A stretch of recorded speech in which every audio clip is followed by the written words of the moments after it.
In section 2.3, we're going to look at the derivative as a whole, as a function, and we're going to think about what it means graphically on top of what it means to be the slope of the tangent line. So in this section, we're going to look at the derivative function as a whole. We're going to think about the shape of a graph and how that affects the shape of the derivative. And we're going to be sketching some graphs and using the limit definition of the derivative to find the derivative algebraically. So first, let's introduce what is the derivative function. And let's recall what we did in the last few sections. And that is, we found that the derivative at a point, f prime of a, is equal to the limit as h approaches 0 of f of a plus h minus f of a over h. So the only difference we're going to make now is now we're not going to think about a specific value of a, but we're going to consider all values of x. So we're going to replace a specific value a with a generic x. We can see in our definition of the derivative function, f prime of x is equal to the limit, and the only difference is we replace the a with the x here. So what this means is that if we have the derivative function and we want to find, say, f prime of 2, then we plug in 2 for x. And that would give us the definition of the derivative at a point. If this limit exists, then we say that f is differentiable at that specific x value. We can say that f is differentiable on an interval, and if f is differentiable for every x in its domain, then we say that f is differentiable everywhere. This is similar to the idea of continuous. So let's do an example thinking about the limit definition of the derivative. We have a function x squared plus x, and let's use the limit definition of the derivative to find the derivative function. So we're going to have that the derivative, f prime of x, is going to be equal to the limit as h approaches 0 of f of x plus h minus f of x all over h. And in this case, what we have is f of x plus h is going to be x plus h in parentheses squared plus x plus h. That's plugging in x plus h for x in the function. Then we're going to subtract off the entire function itself in parentheses. And we have all over h. Note that if we plug in 0 for h at this point, we get a 0 over 0. That's an indeterminate form. And that means that we have to do something else. And that's always going to be the case for these limit definition problems. So now let's simplify the top algebraically by expanding the x plus h squared. That's going to give us x squared plus 2xh plus h squared. Then we have a plus x plus h. And we're going to have a minus x squared minus x. Note that we are distributing the negative to both terms there. And we still have all over h. We've done a few problems like this now, and we said that in order for this to work, everything without an h has to cancel out. And we do have that. We have an x squared here and a minus x squared, positive x and a minus x, and what we are left with is a bunch of stuff with h. So here we have 2xh plus h squared plus h all over h. And now we can cancel out an h out of every single term. Still not have taken the limit, so we write limit h goes to 0 each step of the way. But now we have 2x plus h plus 1. Remember, when we cancel out an h here in this last term, we're still left with something, and that's the plus 1 at the end. Now, we can plug in 0 for h, and that gives us 2x plus 0 plus 1, or the function 2x plus 1. So the derivative of x squared plus x is 2x plus 1. Quick reminder that when we are plugging in at the end, we're plugging in 0 in for h, not for x. Our answer is going to involve x as we're finding a function here. All right, so also what this means is if I asked you to find f prime of 3 instead, then what that's going to be is we plug in 3 into the derivative function. In this case, that would be 7. So when you have that function, you're able to find the derivative at any point very quickly. Now let's think about the derivative graphically. So we've already said that the derivative at x equals a is the slope of the tangent line at x equals a. But we get a lot of information about the original function itself from the derivative and vice versa. So let's look at some specific points here. We have a couple values of a that we are looking at with these tangent lines. We're going to look at the ones in blue first. These tangent lines have a positive slope. And that's because these tangent lines are increasing from left to right. Positive slope, and that means that the derivative, which is the slope of the tangent line, is going to be positive at that point. In contrast, we have here a point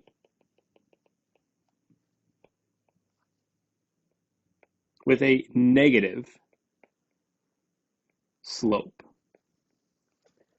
as we go down from left to right.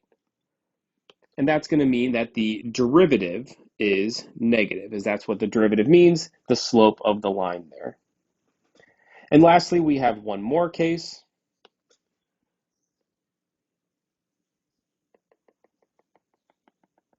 This point right there has a horizontal tangent line.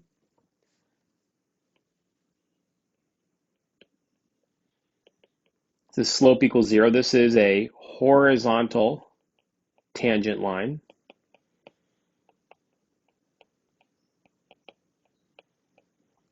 And this means that f prime is equal to 0 at that point.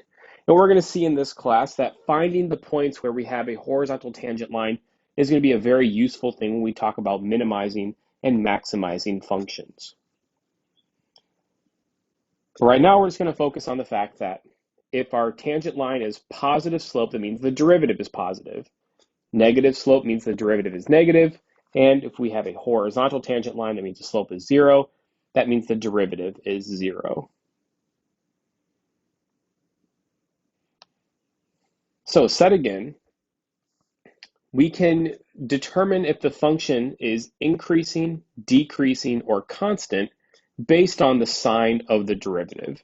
So if we go back to our picture real quick, we have that in this picture, we had a positive slope, and we picked a point where the function was increasing from left to right.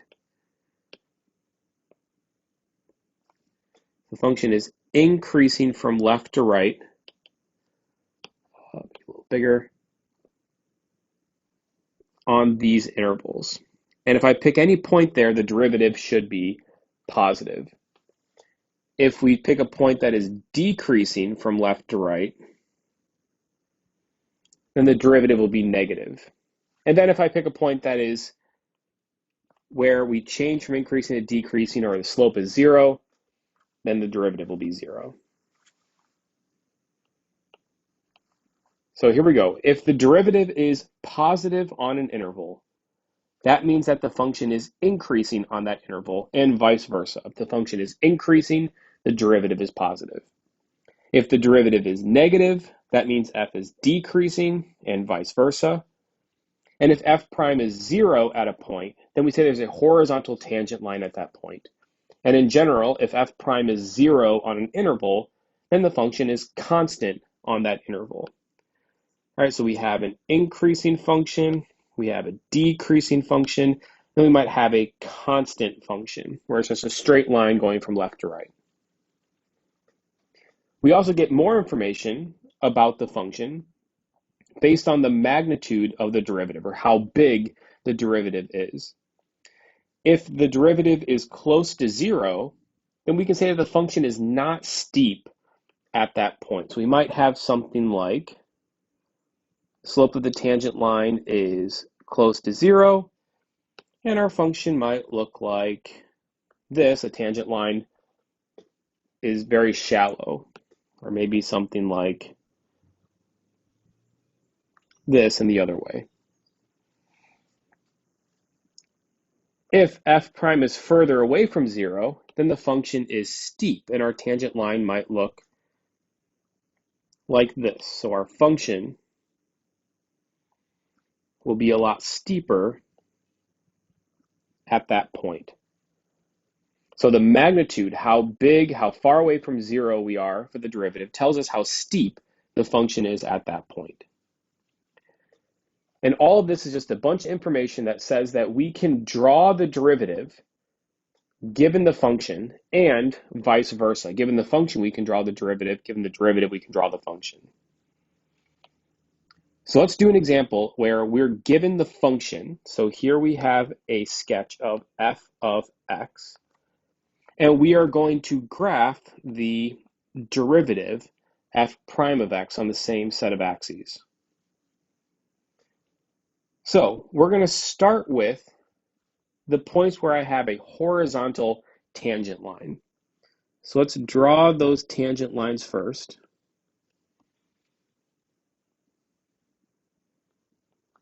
There are 3 of them. It's the top of the mountain and bottom of the valleys. And what I care about is what x value those are associated with. So if we draw a little dotted line to the x-axis, we can see that we have a horizontal tangent line at a point a little bit before -4, at a point a little bit after 3, and a point at about 8. So these are all the points where the derivative is equal to 0. So the point on the corresponding function is going to be on the x-axis. Then I'm going to think about where is this function increasing and where is it decreasing. So I'm going to kind of sketch this function is increasing on these intervals. The function is going up from left to right. And if I look at any tangent line at that point, this tangent line is going to be going up. So on these intervals, f is increasing. That means that the derivative is positive, and that means that the derivative is going to be above the x-axis. Likewise, we can do the same thing for decreasing.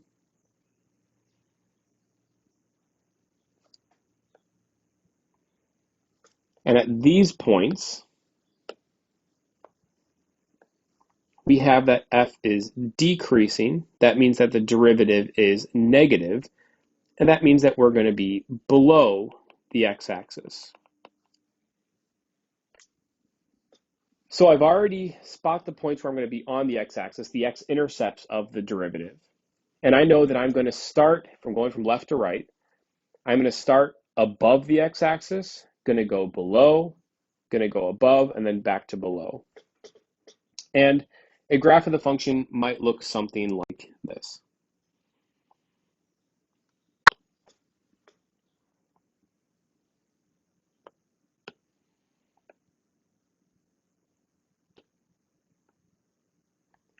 It needs to connect in kind of a nice way. There's no weird point kind of going on, so it's going to be a continuous function, and it's going to connect in a nice curvy way. This is not exact, it's just a sketch of the derivative. We can get into more detail, saying that the function starts steeper and then gets levels off. We kind of do show that in the graph as well. So the big points to remember is that we want to find the points where the derivative is 0, and we want to find the intervals where f is increasing and f is decreasing.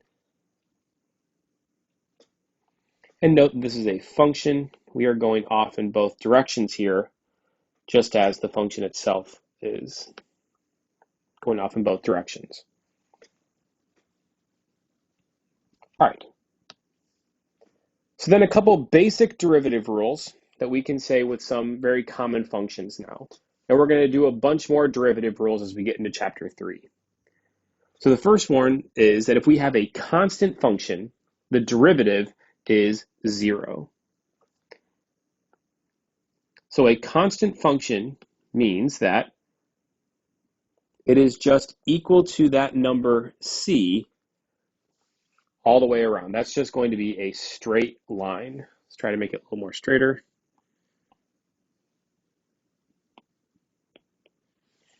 At c there. So if I look at any point, the tangent line is just going to be equal to the line itself.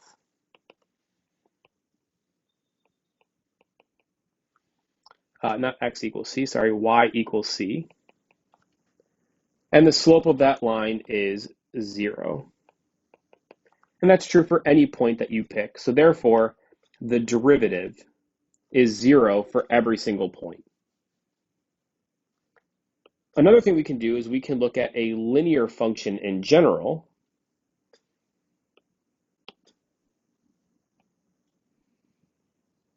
So here is a line y equals mx plus b.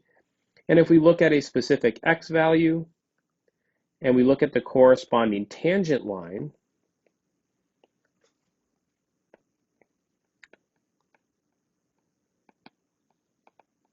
and the tangent line is just the function itself.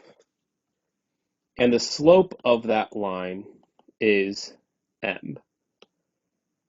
So with a line, the derivative is just the slope. So in both these cases, the tangent line is just equal to the function itself. And that's a very specific kind of case, and that's why we can deal with the derivative very quickly there. That's not going to be the case unless we have a line. In the next video, we're going to go over some more example problems to further investigate the idea of the derivative function.